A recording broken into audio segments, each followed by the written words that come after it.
Проблем очень много. Вот одну из проблем, я вижу, заключается в том, что та реорганизация, которая проведена в правоохранительных органах, она, в принципе, ну, как бы вот не способствует активизации борьбы в этом направлении. Вы прекрасно знаете, что сокращен личный состав органов внутренних дел.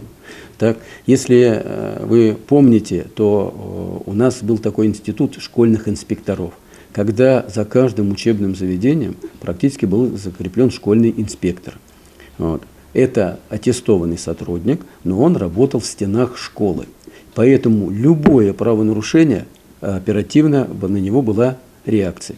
Сейчас же нет этих школьных инспекторов. И тот личный состав инспекции по делам несовершеннолетних, который остался, практически физически не справляется с той нагрузкой, которая ложится на их плечи.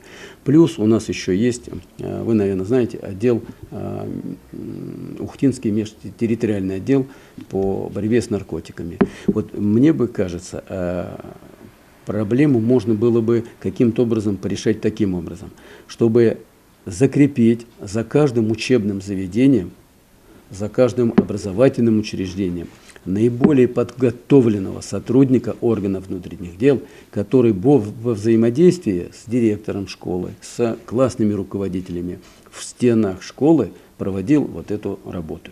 Раньше ведь это все было. Раньше было, я знаю, что в начале года всегда подписывался начальником отдела внутренних дел или управления внутренних дел приказ о закреплении таких сотрудников. Поэтому я думаю, что правоохранительные органы в состоянии найти наиболее подготовленных в этом отношении сотрудников, закрепить их за школами и учебными заведениями, и для того, чтобы проводить как общую, так и индивидуальную профилактику.